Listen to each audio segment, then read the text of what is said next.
Olá, pessoal, sejam muito bem-vindos a mais um programa Globalizando. Como você já sabe, todo sábado a gente tem um encontro marcado aqui na nossa página do Facebook e hoje não é diferente, estamos começando mais uma live de esse que é um programa do curso de Relações Internacionais da Universidade da Amazônia, produzido pelos alunos, e a gente espera que você se sinta muito à vontade para participar com a gente no nosso programa de hoje. Como você sabe, toda semana a gente tem um tema diferente, discussões muito importantes para o cenário atual. E hoje nós vamos falar sobre soberania alimentar, um tema muito importante. Para falar com a gente vai ter uma pessoa inédita aqui no Globalizando, acho que vocês nunca viram ele antes, que é o professor Mário Tito Almeida, doutor em Relações Internacionais pelo Programa de Pós-Graduação em Relações Internacionais da Universidade de Brasília, mestre em Economia pela Universidade da Amazônia, licenciado em Filosofia pela Universidade Católica de Brasília, bacharel em Teologia pela Universidade Pontifícia Salesiana em Roma, graduado em Economia pela Universidade da Amazônia e é docente da Universidade da Amazônia, da Faculdade Católica de Belém e da Faculdade Cosmopolita, além, é claro, de ser coordenador do curso de Relações Internacionais da UNAMA e do Globalizando, e também servidor público federal do INCRA. Professor Mário Tito, uma honra estar lhe substituindo hoje e recebê-lo como nosso convidado. Muito bom, muito obrigado, Carol. Estar desse lado é muito interessante porque me permite contribuir com o Globalizando com uma reflexão que foi fruto da minha pesquisa de doutorado, mas também que tem a ver com a minha dissertação de mestrado em economia, que eu falei sobre reforma agrária. A questão agrária tem tudo a ver com a questão da soberania alimentar. Então é um prazer estar falando aqui com Globalizando, trocando de lugar com você, e eu desejo todo sucesso na condução do programa hoje, tá, Carol? Tá bom, professor, a gente vai discutir muita coisa hoje e eu quero logo apresentar a equipe do Globalizando que vai me ajudar a conduzir o programa, começando pela Luísa Veiga, ela que é internacionalista já formada pela UNAMA e também mestranda em Direito Internacional. Luísa, seja bem-vinda. Obrigada, Carol. Muito diferente hoje, mas é muito legal te ver apresentando essa live do Globalizando. Seja muito bem-vindo, professor Tito, como convidado dessa vez. E, bom, sejam todos muito bem-vindos a mais uma live. Espero que vocês participem bastante. Mandem perguntas aqui nos comentários. E não se esqueçam de também deixar um like aqui na nossa página do Facebook, Programa Globalizando. Obrigada, Luísa. Além dela, também está a Paula Castro, acadêmica do 7º semestre de Relações Internacionais da UNAMA. Olá, Paula. Oi, Carol. Boa tarde, professor Mário Tito. Seja bem-vindo como nosso convidado ilustre de hoje. Boa tarde aos colegas de equipe, ao Sérgio e à Luísa. E boa tarde também a todos que estão nos acompanhando agora. Gostaria de convidar vocês para nos seguirem pelo nosso Twitter, que é o @pglobalizando. Acompanhe a gente por lá e não esqueça de fazer pergunta na nossa live de hoje. Obrigada, Paula. E, por último, mas não menos importante, o acadêmico do 5º semestre, Sérgio Salles. Bem-vindo, Sérgio. Tudo bom?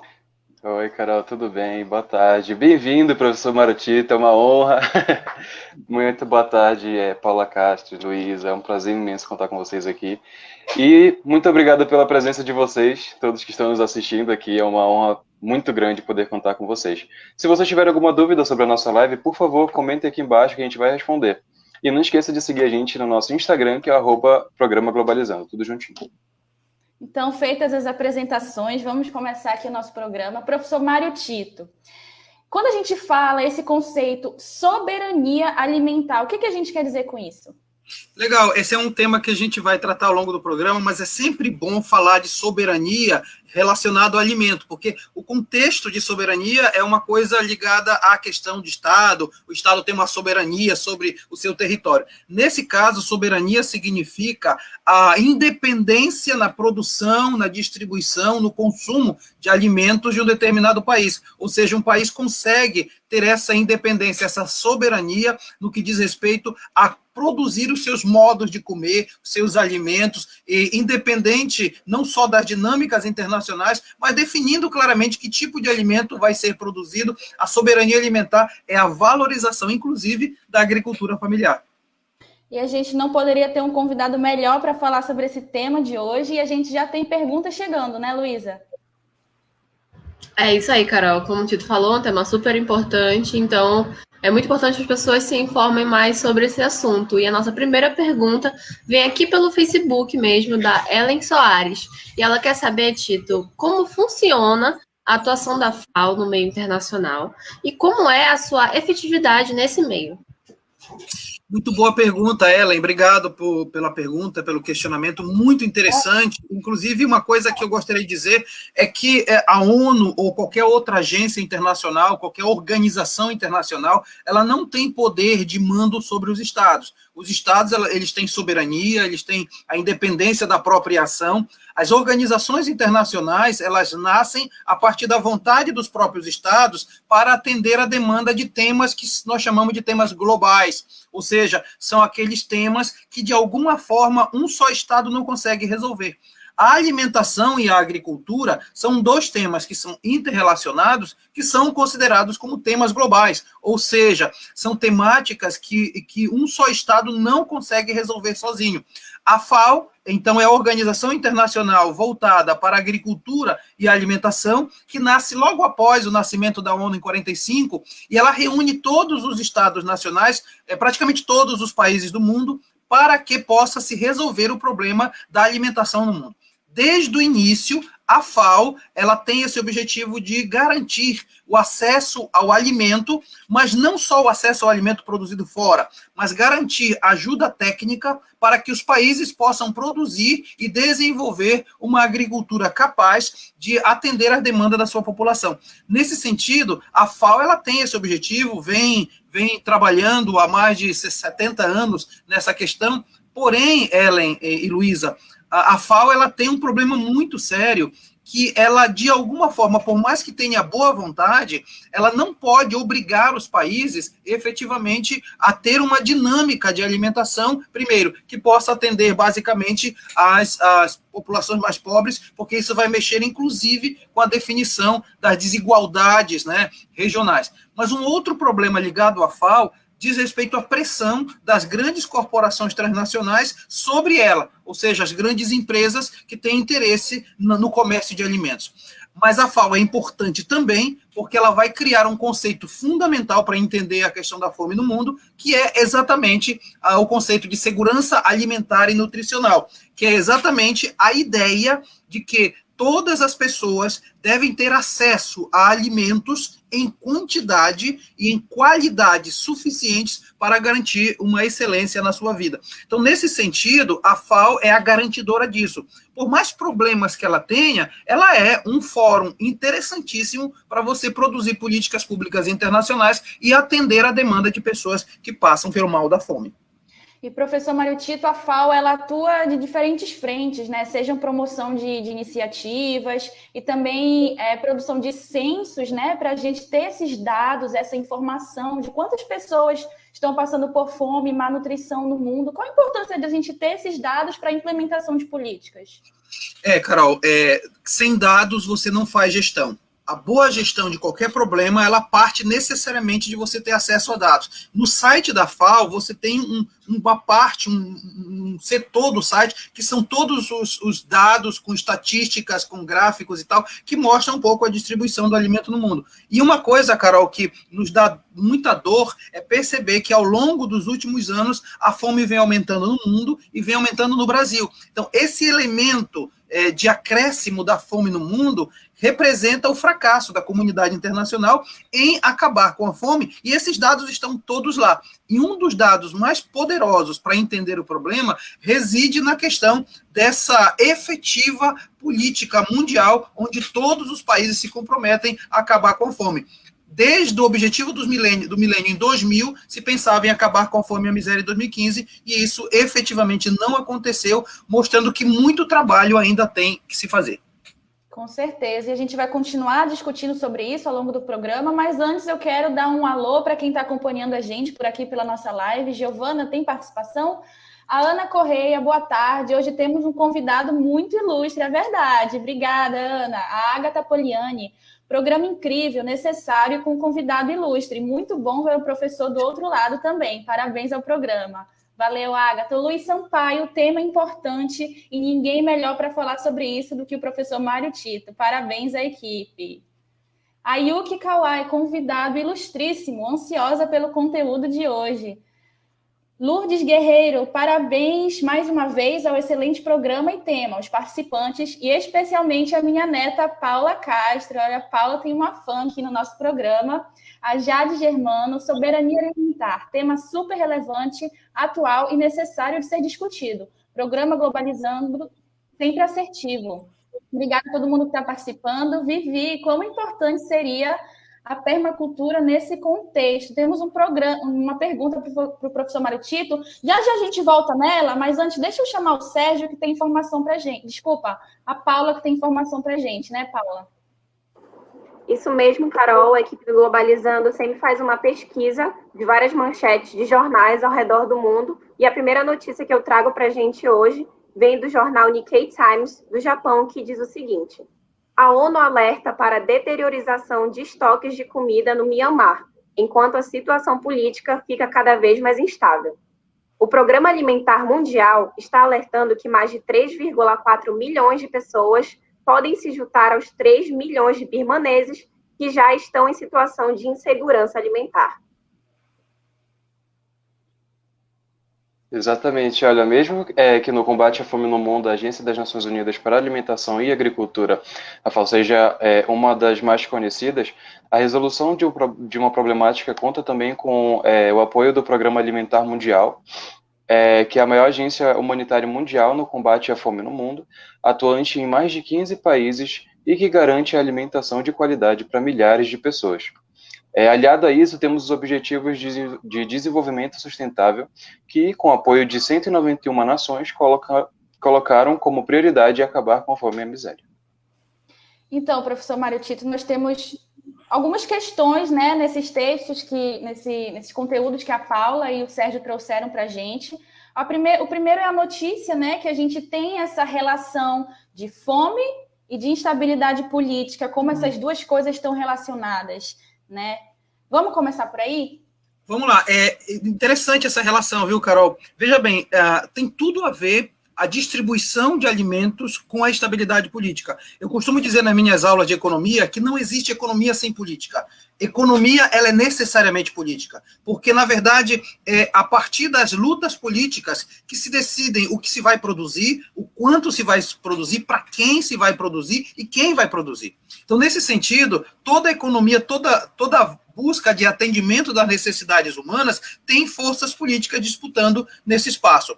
E quando a comida não chega para toda a população, isso significa fome. Significa que alguém está fazendo escolhas que não são as escolhas básicas. É um escândalo que o mundo, e nesse caso o Mianmar é um dos tantos exemplos, né? É um escândalo que o mundo possua pessoas com fome. A fome é um escândalo. A fome é um problema político. E é um problema político que só pode ser resolvido pela participação política de todos. Uma coisa que foi dita ainda sobre isso, Carol, é exatamente que não se trata apenas de solidariedade de um momento. Atendimento da fome das pessoas, é óbvio que a gente tem que atender quando ela está com fome, fazer campanhas, alimento e tal. Mas é mais do que isso, é você criar políticas sérias de produção de alimentos que chegam efetivamente à mesa daqueles que têm fome. E essa questão da participação de todos, que o senhor mencionou, vai também ao encontro com o que o Sérgio trouxe, né? Que é um pouco a participação de outros atores, né? Além da FAO, na busca pelo combate à fome no mundo. Quais são esses principais e de que forma que eles estão atuando? Olha, o Programa Mundial de Alimentos ele é muito importante nessa questão, porque ele é que faz toda a regulação de estoque que se possa distribuir em situações de carência de alimentos no mundo. Aliás, essa é uma palavra, Carol, que é muito importante na questão da fome. O governo brasileiro, desde 2003 até 2015, mais ou menos, ele fez uma política de estoque de alimentos. O que é isso? É você produzir, mas pensar no amanhã. Então, você criar espaços onde você pode estocar alimentos, sabendo que lá na frente pode faltar. A grande questão, e a Luísa Veiga sabe disso, é que a alimentação ela não pode ser mercadoria. O alimento não deveria ser mercadoria. O alimento deveria ser um direito. Então, antes de ser algo que se vende e compra, a alimentação é o direito do ser humano de poder viver. Então, a criação de estoques, o investimento em agricultura familiar e todo o aparato institucional que garante o acesso à terra e à alimentação deveria ser garantia de todo ser humano. O fato de não ser garantido isso, Carol, significa dizer com todas as letras que não se garante a alimentação como direito. Então, é um escândalo, mas é um escândalo que tem culpados muito claros. Exatamente. E vamos dar continuidade aqui nas nossas participações. Paula Castro tem mais uma pergunta aqui para a gente, não tem? Isso mesmo, Carol. A nossa pergunta que chegou agora foi mandada pela Elisa Carvalho, pelo nosso Facebook, e ela quer saber, professor, quais iniciativas de combate à fome foram mais efetivas no Brasil quando o país saiu do mapa da fome e se seria interessante aplicá-las no atual cenário que o país se encontra. Interessantíssima pergunta da Elisa, porque nós no Brasil fomos um case de sucesso na vitória sobre a fome. Tudo começa, Paula, com toda a crise que se dá a partir da década de 80, chamada década perdida, onde o Brasil estava mergulhado numa crise financeira muito grande, uma crise econômica, e aí se começa a perceber que a fome não era uma questão apenas e tão somente do não acesso, mas da impossibilidade de acessar esse alimento. Então, o Betinho, que foi um dos grandes sociólogos do Brasil, ele começa todo um movimento do Brasil sem fome, a questão da não miséria. Então, começa com todo um movimento que vai envolvendo a sociedade como um todo. Com o advento do governo Lula, essa atividade do Betinho passa a ser um programa inicial de governo, que era o programa Fome Zero.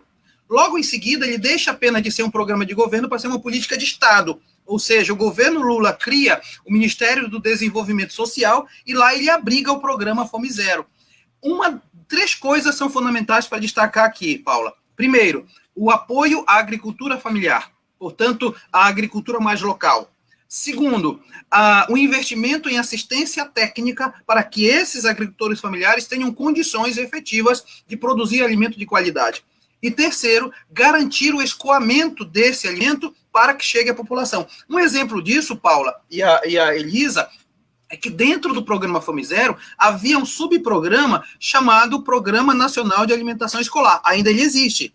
Mas qual era a ideia? Muito interessante. Aquele alimento que era produzido na agricultura familiar era também destinado ao programa de alimentação escolar. Portanto, toda escola, todo governo compraria o alimento da agricultura familiar para atender às demandas das escolas, dos estudantes. Então, você cria um ciclo muito interessante. Então, esse é um exemplo muito legal. O que eu tenho a dizer sobre isso é que quando eu olho para hoje e ver todo o corpo de Conselho de Segurança Alimentar e Nutricional do Brasil, que era referência para o mundo, tanto é verdade que José Graziano, que foi o ministro do Desenvolvimento Social, foi levado para ser presidente da FAO. Quando eu vejo que tudo isso foi quebrado, eu vejo que o governo atual não entendeu nada de política voltada para aqueles mais necessitados. Ou não entendeu nada, ou fez uma escolha que eu diria que é maldosa. Uma coisa a ser falado sobre isso, se você me permite, é dizer o seguinte: o programa Fome Zero, ele gerava um excedente de produção que garantia o excedente de renda também. Então você tem uma interlocução nisso. A primeira coisa que o governo Bolsonaro fez no início, podem procurar, Diário Oficial da União, primeiro dia de governo do governo Bolsonaro, foi quebrar todos os conselhos federais de segurança alimentar e nutricional. Todo o arcabouço que garantiria toda essa voz da sociedade brasileira em busca de saciar a fome foi quebrado. Todos os conselhos. E aí você perdeu.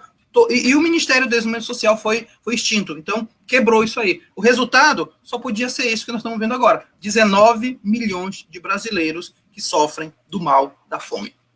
Inclusive, sobre isso, a Luísa tem um comentário, não tem, Luísa? Sim, eu queria fazer mais uma reflexão de que nas últimas décadas o Brasil ele tinha alguns programas que eram para realizar esse suporte, né, para essas pessoas que tinham uma dificuldade maior em ter acesso a alimentos por conta da renda, mas que hoje em dia percebe-se que além desse auxílio extra, aconteceu um déficit que tiveram vários cortes, não só na parte de distribuição de alimentos, mas também corte para a verba de educação. Então, é uma situação em cadeia. A pessoa não consegue ter acesso ao mínimo na educação, não consegue um emprego e não consegue sustentar a si mesmo, muito menos a sua família. Então, tirar verba desses pontos básicos da população é, assim, crítico, porque antes tinha até um auxílio extra, a pessoa até tinha um trabalho, só que não tinha uma renda muito boa, mas aí veio esse suporte extra, mas agora não tem o suporte, não tem nem o básico, então é muito complicado para a pessoa se manter nesse cenário atual. Portanto, é um problema político, né, Luísa? Exatamente. Vamos continuar conversando com quem está aqui acompanhando a gente pelo Facebook. Giovana, coloca os comentários para mim. Elielson Meirelles, precisamos de um reencontro de liturgia, Mário. Seu amigo de vigia. A Lourdes Guerreiro continua aqui com a gente. A fome no mundo é a pior das misérias e vergonha para a humanidade. Ninguém merece passar por fome. Realmente, Lourdes. Jennifer de Souza, que convidado incrível, tema muito importante. Parabéns, equipe. Obrigada, Jennifer. Karen Camille Oliveira, falou tudo. Muito legal nossa discussão aqui, né, Karen? Continua com a gente. Ana Correia, se torna um escândalo ainda maior pelo fato do planeta produzir cerca de 3 vezes mais alimentos do que é necessário para alimentar a população mundial. E agora a gente continua aqui com o nosso programa e o Sérgio Salles tem uma notícia para a gente, não é, Sérgio? Exatamente, cara. Olha, a gente tem uma notícia que vem direto do jornal G1 aqui do Brasil, e ela diz o seguinte: fome e insegurança alimentar crescem na Bahia e cerca de 22% da população cadastrada no Cade Único vive com menos de R$ 89 por mês. A situação preocupa, já que todos esses níveis de insegurança alimentar podem causar impactos na saúde, como a perda de energia, a perda de memória e quadros de anemia e até mesmo morte. É isso aí, Sérgio, bem triste. E com essa recorrente crise dentro do nosso país, em vários, né, mas especificamente falando do nosso, que mais de 100 milhões de brasileiros sofrem de algum grau de insegurança alimentar, também o aumento do preço dos alimentos essenciais, junto com essa crescente taxa de pobreza, cresce essa situação de insegurança mesmo nas pessoas para não conseguir, não ter o mínimo de acesso para uma alimentação equilibrada. E apesar da luta de várias iniciativas, como o Programa de Aquisição de Alimentos, que conta com a distribuição de alimentos pelo Brasil, a redução de mais de 800 milhões em seus investimentos pelo governo federal também dificulta ainda mais a prevenção, né, o combate à fome no país, que acaba refletindo um pouco do que a gente estava conversando ainda agora também.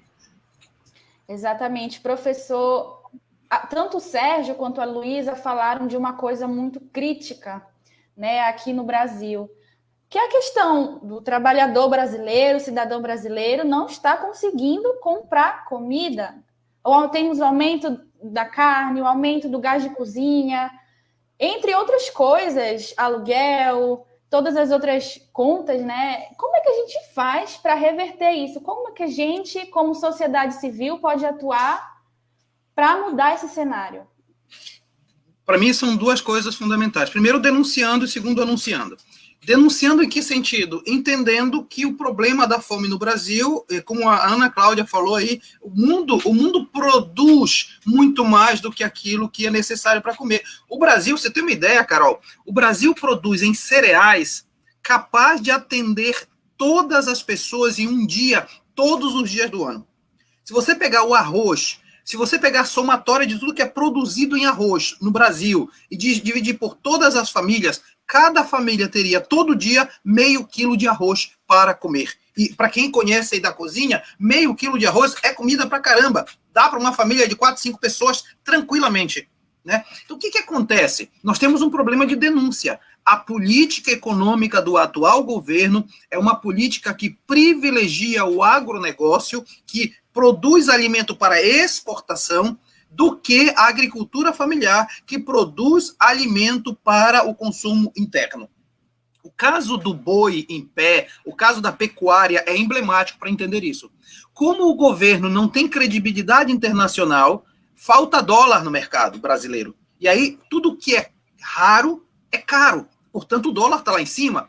Quando o dólar está lá em cima, desvalorizando o real, eu, pecuarista, tenho muito mais vantagem em vender a carne para fora do que reservar para o ambiente interno, para o mercado interno. Ora, se eu vendo lá para fora e reservo pouca produção de carne para cá, tudo que é raro é caro. Significa que o preço da carne aumenta. Então, tudo começa por uma política econômica defasada que faz uma escolha para aqueles que estão mais na elite e esquece as pessoas mais pobres.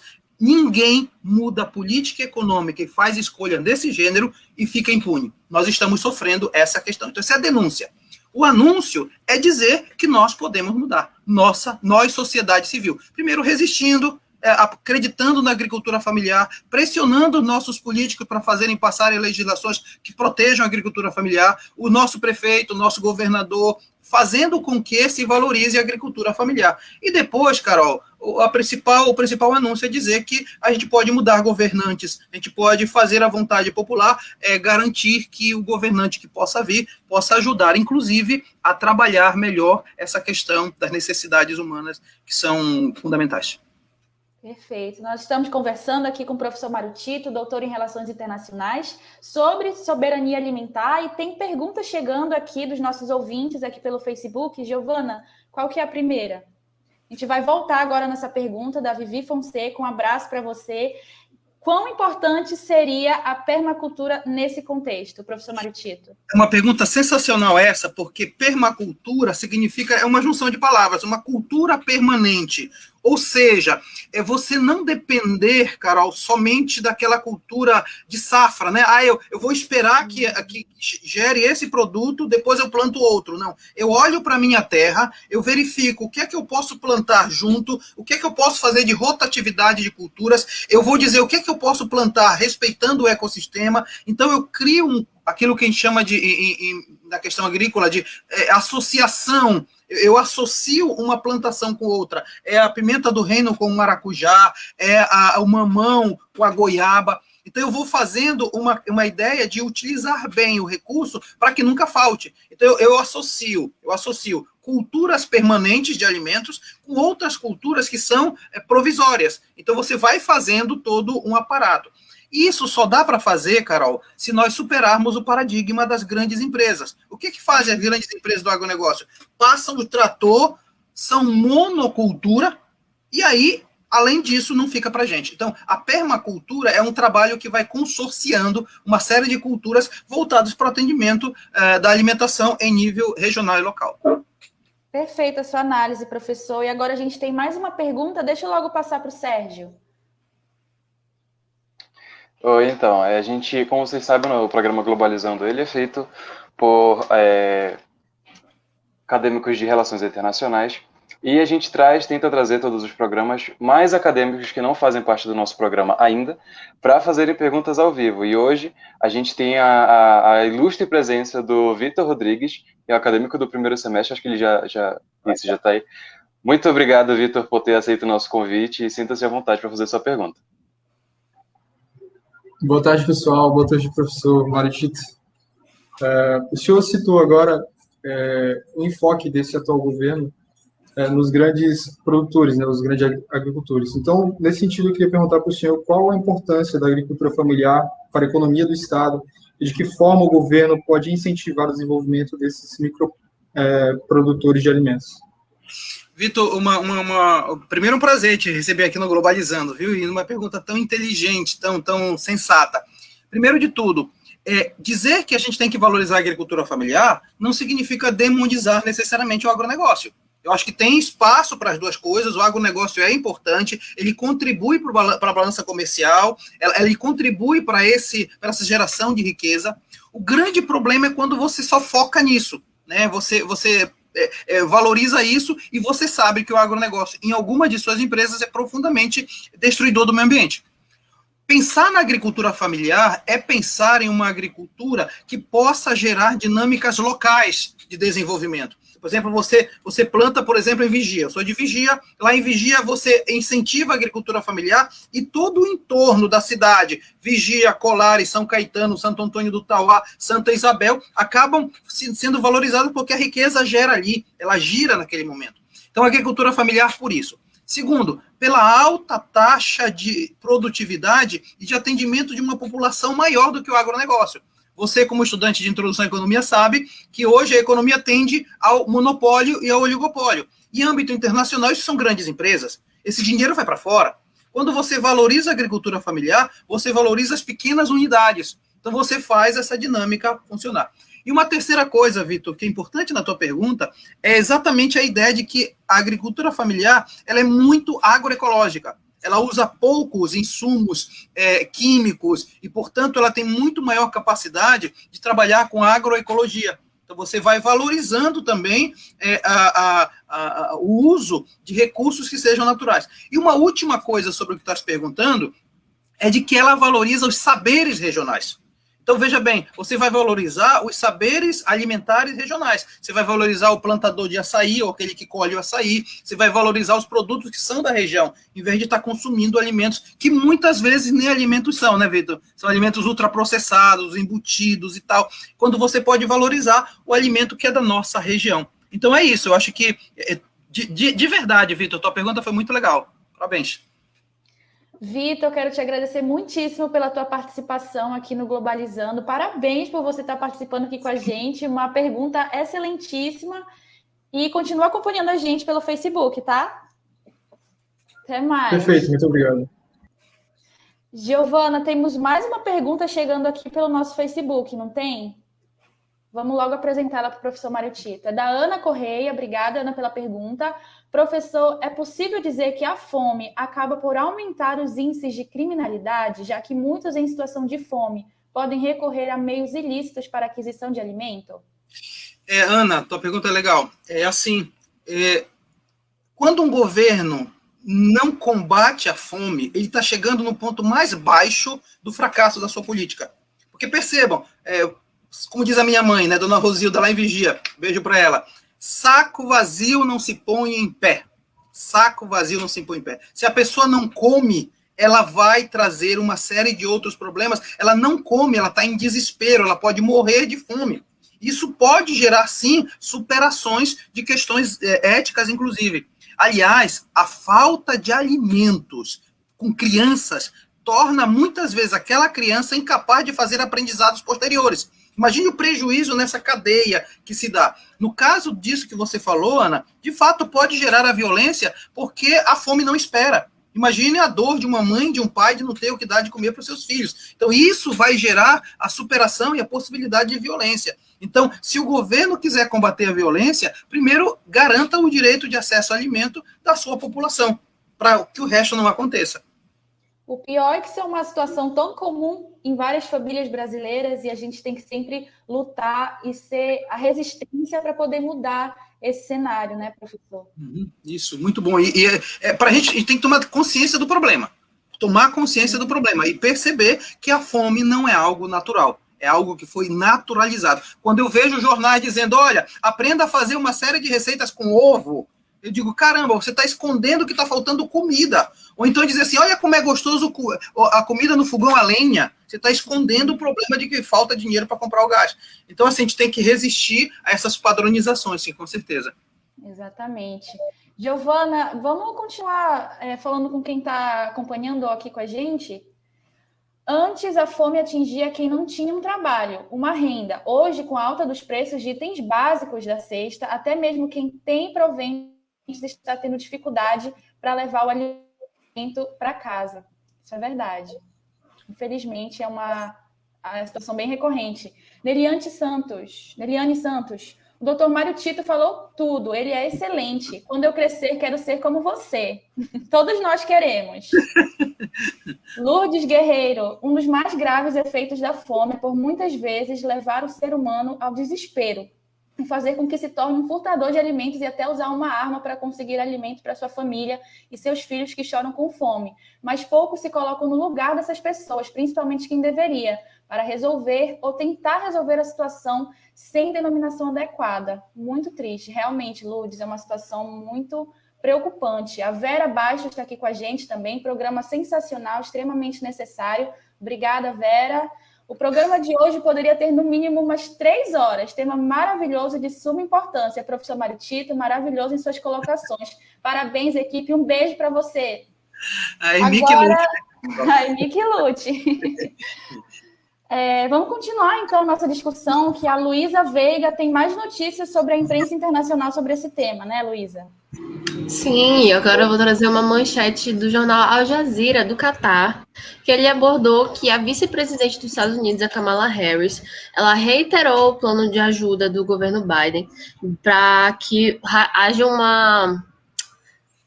para ajudar, auxiliar a agricultura e também uma ajuda humanitária dentro da América Central, até como uma forma de contornar, né, controlar a imigração que está crescendo muito nos Estados Unidos por conta da falta de alimento nessa região da América Central, que já é uma abordagem um pouco diferente de como os últimos 4 anos vinham sendo no governo Trump. Dando agora uma retomada para aquilo que a gente estava falando anteriormente e trazendo para o nosso cenário nacional, o crescimento econômico brasileiro tem fomentado a expansão das fronteiras agrícolas de diversos gêneros, resultando assim na incidência de diversos projetos voltados para monoculturas. E apesar da geração de empregos, o agronegócio tem consequências diretas sobre a produção associadas à exploração do trabalho de moradores e imigrantes, bem como também a contaminação ambiental que o professor havia falado anteriormente. Sim, professor Mário Tito, vamos começar pela Luísa, pela notícia que ela trouxe, a questão de a fome, né, a insegurança está num nível tão elevado que as pessoas se veem obrigadas, né, a poder migrar para outros lugares para encontrar alguma coisa para comer. Isso é uma situação bem preocupante. Não resta dúvida que a mobilidade humana recente, migrantes, refugiados que vão atrás de lugares melhores de vida, como no caso dos Estados Unidos, América Central e tal, não resta dúvida que esse é um dos grandes problemas de ausência de renda nos países de origem. E, veja bem, a fome, Carol, não é um problema de polícia. A fome é um problema de política. Ou seja, você precisa criar condições para que aquela pessoa não tenha necessidade de sair da sua terra. Então, a ideia de você dizer, vamos ajudar lá na origem, é uma ideia interessante. Pode até ser, no primeiro momento, eu não quero ninguém estranho aqui. Mas se eu já ajudo a pessoa a ficar na sua terra, eu já estou ajudando, de alguma forma, ele encontrar o seu lugar vital ali. Isso é muito interessante. E a outra coisa, Carol, é dizer que se a fome existe, eu preciso, de alguma forma, entender que ela pode ser combatida com uma solidariedade entre os povos. Então, os países mais ricos têm o dever moral de ajudar as pessoas as populações que passam necessidade. E como que a sua atuação e a sua experiência como servidor público no INCRA conseguiu lhe fornecer auxílio para o senhor conseguir entender melhor essa questão? A Carol está querendo que eu junte a minha dissertação com a minha tese, né? É só isso que ela está pedindo. Veja bem, eu trabalhar no INCRA me garante o acesso a informações privilegiadas sobre a reforma agrária no Brasil. E a minha dissertação, ela discutiu exatamente isso, Carol. Qual é a importância do desenvolvimento rural para o desenvolvimento de um país? E a reforma agrária é um aspecto do desenvolvimento rural. No Brasil, a reforma agrária, ela foi feita, mas foi feita pela metade. E hoje, nem reforma agrária tem. Não tem recurso nenhum para o INCRA, você não tem nada para fazer as ações de reforma agrária, então esse é um problema. Agora, como é que eu, servidor do INCRA, acabei gerando esse pensar? Porque eu percebi que quando a reforma agrária valorizou a agricultura familiar, inclusive, Luísa, Paula, Sérgio, inclusive valorizando a mulher trabalhadora como chefe de família, você percebe um desenvolvimento dessas famílias no interior. Quando você deixa de valorizar a agricultura familiar, os projetos de assentamento e tudo aquilo que está ao redor da reforma agrária, você simplesmente deixa de produzir o alimento e você relega as pessoas à miséria. Portanto, tem uma relação muito forte entre a questão do acesso à terra, a produção agrícola e a renda. Daí, Carol, só para encerrar esse meu assunto, não deve haver, de forma alguma, divórcio entre agricultura, entre setor agrário, o acesso à terra, e nem a questão ambiental. O agrícola, o agrário e o ambiental devem caminhar juntos. Justamente porque eles são separados hoje no Brasil, a fome apareceu. Continue acompanhando aqui a gente no Globalizando sobre soberania alimentar com o professor Mário Tito, doutor em Relações Internacionais. Eu vou dar uma pausa na nossa discussão rapidinho para eu poder falar para vocês sobre a nossa playlist do Globalizando. E aqui eu quero convidar a acadêmica do primeiro semestre, Camille Mácula, para poder conversar com a gente sobre essa playlist. Oi, Camille, tudo bem? Olá, Carol, olá, professor Mário Tito, e olá a todos os ouvintes do programa Globalizando. Eu me chamo Camille e faço parte da equipe de playlist desse programa. A playlist dessa semana vai passar por países com maiores relações agropecuárias com o Brasil. Então, a lista contará com países como China, Estados Unidos, Índia, entre outros países que você só vai descobrir ouvindo a nossa playlist.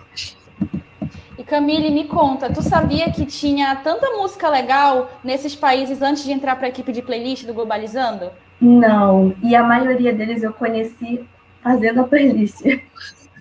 Então, a gente dá acesso para os nossos ouvintes, isso é muito importante, né, Camille? Sim, só lembrando que o Globalizando é um programa de rádio, né? E na rádio a gente consegue colocar a música, mas aqui, infelizmente, não. E então, a gente coloca as músicas, continua fazendo a playlist nas nossas plataformas. Quais são mesmo, Camille? Quando é que vai ficar disponível? Então, a playlist vai ficar disponível no domingo, tanto no Spotify, como no YouTube, como no Deezer. Então, segue a gente lá nas redes sociais para poder ficar atento, hein? Exatamente, não perde a nossa playlist, porque a equipe de playlist liderada pela Luísa, que está aqui, dá muito trabalho e faz um show toda semana. Camille, muito obrigada pela tua participação. Continua acompanhando aí a gente no backstage, tá? Eu que agradeço. Até mais. E agora, continuando o nosso programa de hoje, eu quero logo passar para a Luísa Veiga, que tem perguntas, né, Luísa? Com certeza. Só reforçando, acompanhe a playlist que vai ser postada amanhã. E sim, agora seguindo com a nossa conversa com o professor Tito, a gente tem uma pergunta da Fabiola Santos, que mandou para a gente pelo Twitter, @pglobalizando, sigam lá. E ela quer saber, professor, como o cenário de pandemia influenciou no agravamento da fome aqui no Brasil. Muito boa a pergunta da Fabiola. Eu acho interessante a gente relacionar a questão da pandemia. Veja bem, Luísa e Fabiola, a pandemia pegou todo mundo de surpresa. Lembra quando eu falei ainda agora há pouco de estoque de alimentos? Ora, o estoque de alimentos, ele se dá exatamente para os momentos em que você pode estar em crise. Porque a questão alimentar, ela é muito incerta, porque vem uma seca, vem uma enchente, vem uma geada e tal. Então, todo governo sábio, ele precisa ter um estoque de alimentos. Isso é bíblico. Se você vai buscar lá no livro do Gênesis, a história de José do Egito, ele se tornou um ministro do rei do Egito, porque ele pensou nessa questão do estoque, de esperar o momento em que o Egito iria entrar em crise. Então, a ideia do estoque de alimentos é uma ideia que poderia ter sido colocada em prática e nós não temos. A Conab tinha um estoque de alimentos para atender a população. A pandemia, ela veio para todo mundo, mas a grande questão que está por trás, muito seriamente, é que como não houve uma política séria de combate à pandemia, inclusive eu, Mário Tito, digo que o auxílio emergencial para a população poderia ser tranquilamente de um salário mínimo, porque quem estuda comigo economia internacional lembra que a gente sempre fala que há uma reserva internacional que podia ser utilizado para esses momentos.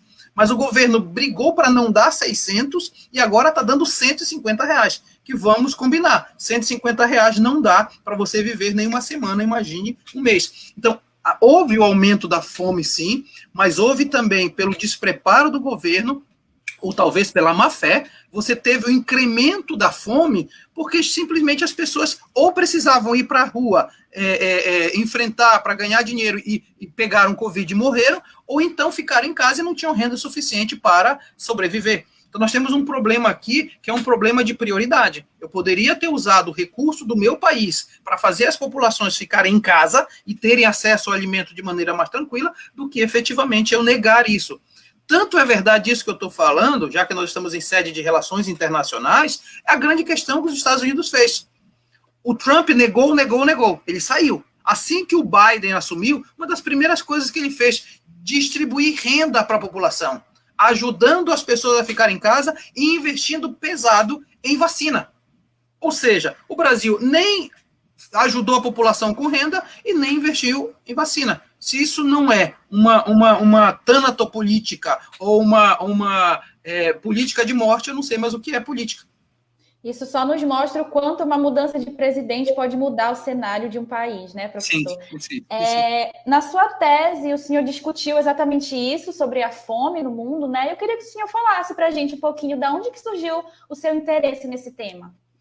Eu sempre fui muito sensível a essa questão de injustiças, eu sempre fui muito voltado, eu não gosto, me dói o coração quando vejo coisas de devastação ambiental, de pessoas passando fome. Isso sempre me causou muito impacto, sabe? Eu tive a experiência, quando estive na Itália, de poder fazer algumas ações junto da FAO, porque a FAO, diferentemente de muitas organizações internacionais cuja sede fica nos Estados Unidos, a FAO é uma das poucas cuja sede não fica nos Estados Unidos, fica em Roma. Então, eu tinha essa possibilidade de trabalhar, inclusive com a Caritas Romana e tal, e isso me deu um substrato. Depois, quando eu vim para o Brasil e comecei a trabalhar economia, eu percebia, viu, Carol, que uma economia mal organizada geraria necessariamente miséria e fome. Então, essa sensibilidade. E depois, uma terceira coisa, é a ideia de eu perceber que a gente precisa valorizar os modos de comer de cada região.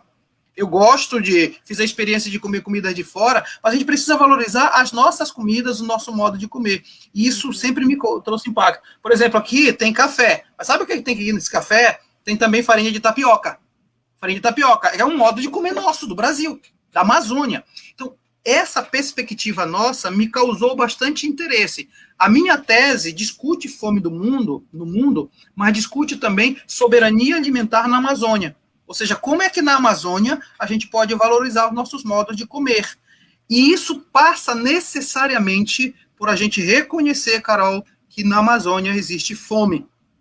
Na mentalidade comum, não, na Amazônia não tem fome, tem caranguejo, tem camarão, tem açaí e tal, mas as pessoas se esquecem que nem sempre tem isso.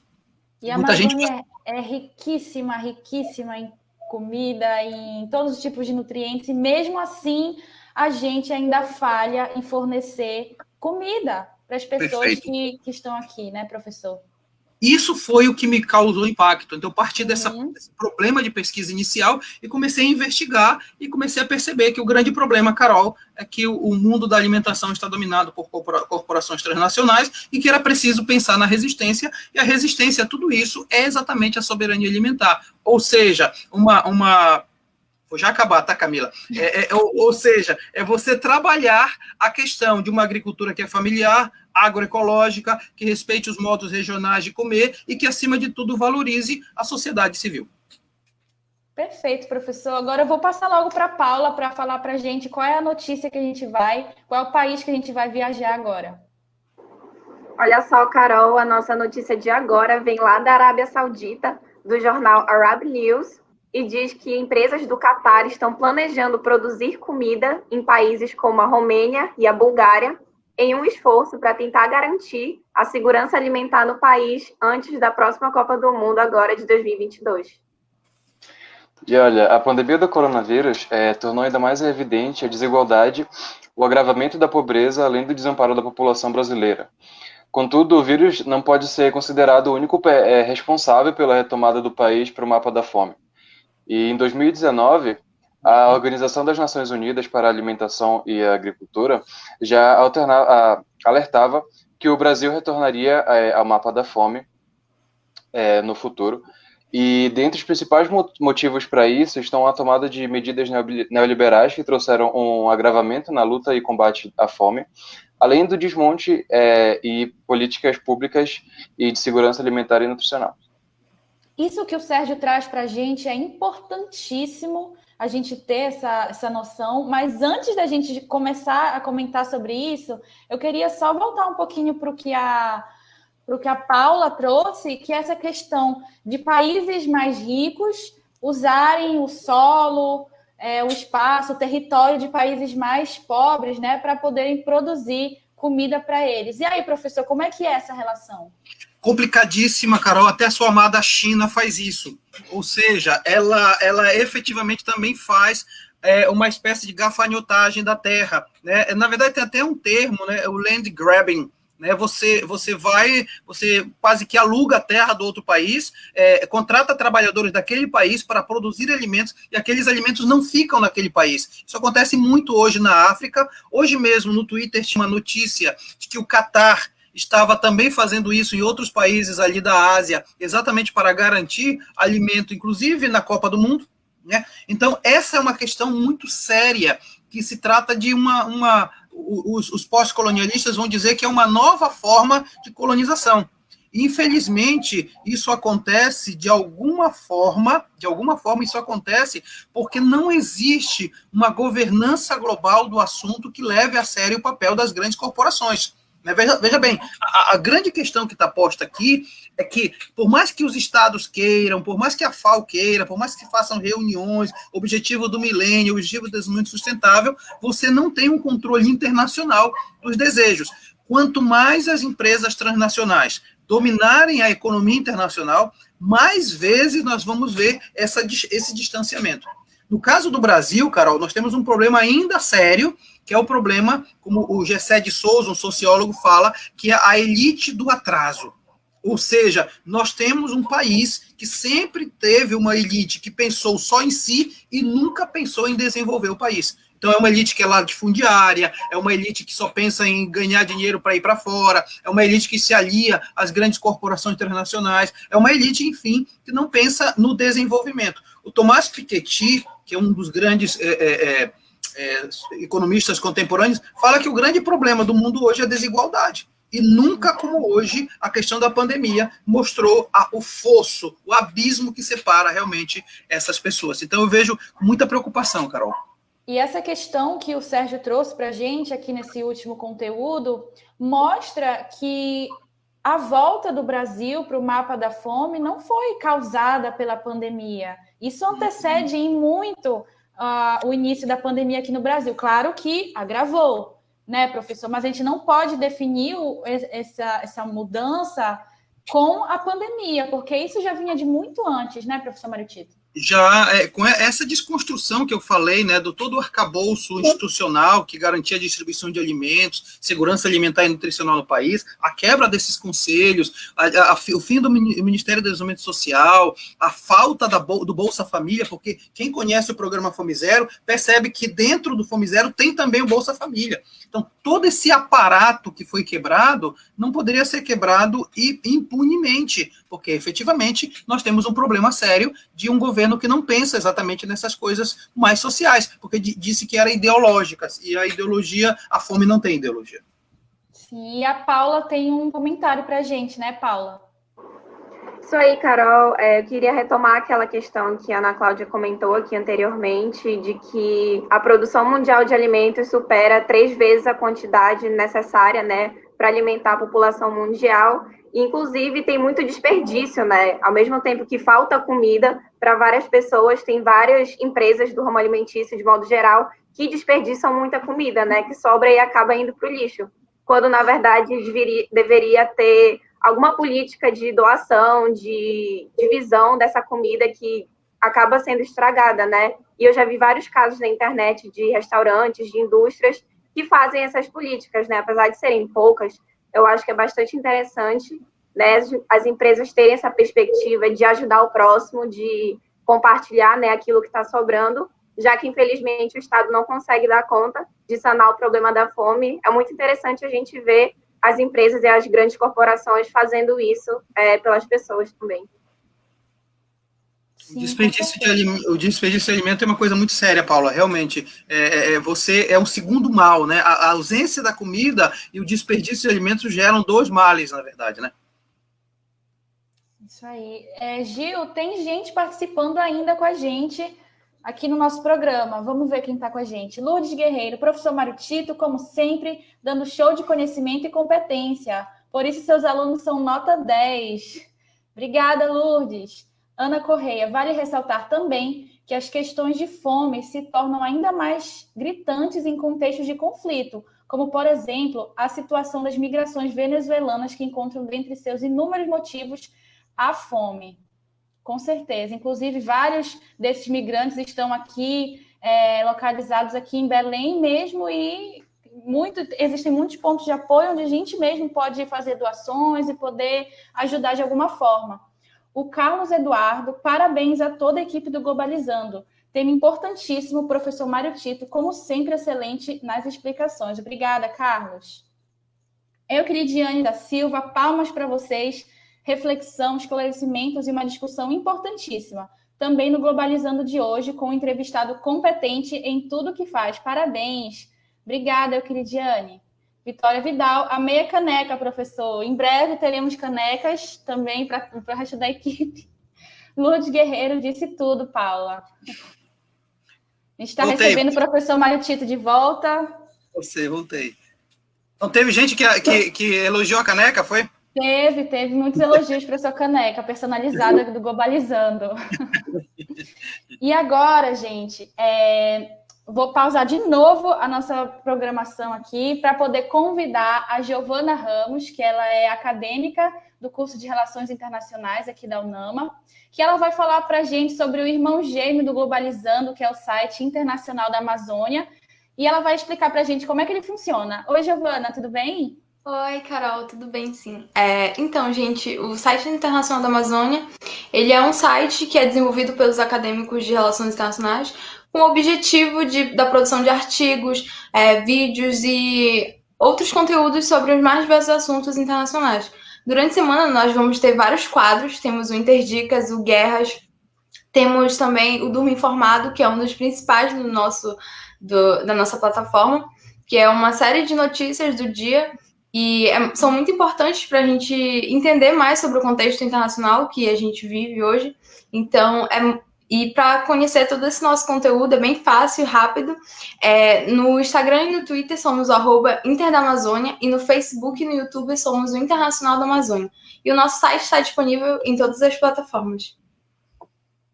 Beleza, Giovana. Olha, o site internacional é uma referência de artigos sobre teoria, sobre economia, sobre os diversos temas de relações internacionais. Lá, com certeza, você vai encontrar alguma coisa. Eu, particularmente, estudei para minha prova de monitoria só pelo site, lendo os artigos que o pessoal escrevia. Então, o site tem uma produção de excelência. Vão conferir. Giovana, obrigada pela tua participação. Daqui a pouquinho tu volta. Obrigada. Tá bom. Tchau. Então, a gente já está no finzinho do nosso programa. Eu quero agradecer muitíssimo a quem participou com a gente aqui pelos comentários. A gente teve muitas participações hoje. É muito bom a gente ter esse retorno de vocês, que são o produto final, né, das nossas produções semanais. Então, a gente fica muito feliz quando a gente recebe esses comentários, todo esse carinho de vocês. Então, muito obrigada. E obrigada ao nosso convidado de hoje, inédito, né? Nunca tinha vindo aqui, professor Mário Tito. Como sempre, mais uma aula que a gente teve com o senhor. Estava com saudade das suas aulas. Já tem mais de um ano que eu não tenho nenhuma, agora pude aproveitar. Fiquei muito feliz de poder ter trocado de lugar com o senhor hoje. Carol, muito obrigado por a gente ter pensado nessa troca mesmo, porque me permitiu falar das minhas pesquisas atuais, e é sempre um prazer poder colaborar com relações internacionais. Você sabe o quanto eu sou apaixonado pela área de relações internacionais, como é que eu faço essas interfaces com filosofia, economia, relações internacionais, política, direito. Então, são minhas áreas de pesquisa. Eu fiquei muito contente, estou orgulhosíssimo de você, de ter conduzido o programa de maneira tão competente, e a equipe que está aqui com você, muito boa, seja o Sérgio, a Paula, a Luísa. Agradeço mesmo a possibilidade de estar falando dessas pesquisas, e a todo mundo que participou. Realmente é um tema que mereceria muito mais discussão, mas o Globalizando está aí há 8 anos e vai ter muito mais tempo para falar sobre outros temas, né, Carol? Sim, com certeza. Eu quero logo adiantar que o tema da semana que vem, já para convidar vocês que ainda estão aí com a gente, que vai falar sobre a Amazônia nos debates ambientais contemporâneos. Mas antes, deixa eu agradecer muitíssimo aos meus amigos aqui do curso que me ajudaram hoje na condução do programa. Luísa, que é internacionalista já formada pela UNAMA, muito obrigada por você ter participado com a gente hoje. Obrigada, Carol. Amei muito a discussão de hoje. Obrigada, professor Tito. Obrigada a Paula e ao Sérgio por terem apresentado o programa junto comigo. A você que acompanhou mais esse programa, muito obrigada. Não esqueça de continuar acompanhando os nossos próximos. conforme a Carol falou, nosso próximo tema também está imperdível, acaba encostando um pouco nisso que a gente falou hoje também, então é muito importante que você acompanhe, muito obrigada, e também acesse nossas redes sociais, Instagram e o Twitter também. E ouça a nossa playlist. Agradecer E a muito. partir de domingo no Spotify e no Deezer. Exatamente. Muito obrigada também a Paula Castro, ela que é acadêmica do 7º semestre de Relações Internacionais. Paula, muito obrigada. Eu que agradeço, Carol. É sempre uma honra estar aqui na apresentação, né, do Globalizando. E parabéns por ter conduzido o programa tão bem. Parabéns, professor Mário Tito. Muito obrigada por mais uma aula sua. Muito conhecimento compartilhado. É sempre uma honra recebê-lo como convidado hoje também, né? Uma honra fazer parte desse programa. Obrigada ao Sérgio e à Luísa por terem apresentado o programa junto comigo. E obrigada a todos que nos acompanharam até agora.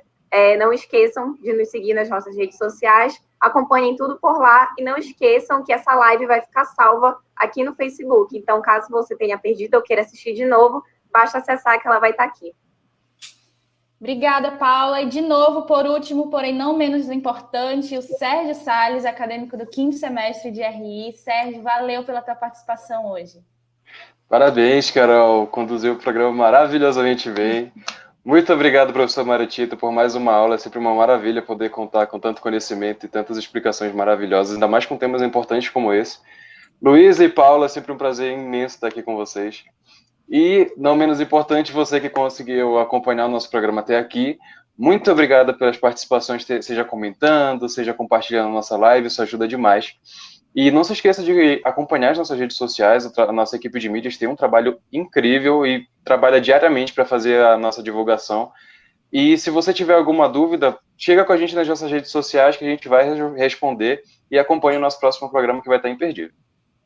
Obrigada, Sérgio. E além deles, deixa eu agradecer também quem está aqui no backstage. Na operação esteve Giovana Lima, na cronometragem Camila Neres, suporte a Gabriela Grosso e nas mídias esteve a Stephanie Luiz. Não esqueçam, semana que vem a gente já tem um encontro marcado às 17 horas, que vai falar sobre a Amazônia nos debates ambientais contemporâneos e a gente aguarda vocês lá. Tchau, pessoal! Tchau, tchau!